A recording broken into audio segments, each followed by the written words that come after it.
India முழுக்க யார் ஜெயிப்பா, எந்த கட்சி ஆட்சியை பிடிக்கும், இப்படி அரசியல் வட்டாரத்தில் பற்றிக்கிட்டு எரியுது. ஆனால் அதை விட மோசமாக வெப்ப அலை எல்லோரையும் வாட்டி எடுக்குது.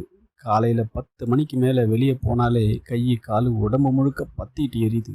எப்பவும் இல்லாத அளவுக்கு இப்போ வெயில் மோசமாக இருக்குது. நம்ம ஊருக்கு என்னதான் ஆச்சு? பருவநிலை மாற்றத்தால் இந்தியாவில் அடிக்கடி வெப்ப அலை ஏற்படுகின்றன. டெல்லியில் 52.9 டிகிரி செல்சியஸை தொட்டுடுச்சு. இதுதான் இப்போதைக்கு இந்தியாவில் அதிகபட்ச வெப்பநிலை. பல மாநிலங்களுக்கு ஐஎம்டிஏ சிவப்பு எச்சரிக்கை விட்டுருக்காங்க. இந்தியாவின் பல இடங்களில் கோடை வெப்பநிலை ஒவ்வொரு வருஷமும் அதிகரிச்சுக்கிட்டே போகுது. காலநிலை மாற்றம் நம்ம சுட்டெரிக்கும் வெயிலாவோ பெரும் பாதிப்புகளை திருப்ப தருது. பருவநிலை மாற்றத்தை தடுக்கவும் மரங்களை வளர்ப்போம், இயற்கையை காப்போம். வருங்கால நம்மோட பசங்களுக்கு ஒரு அழகான, நிம்மதியான, பாதுகாப்பான நிலமாக இந்த பூமியை நாம் அவங்களுக்கு கொடுத்துட்டு போவோம்.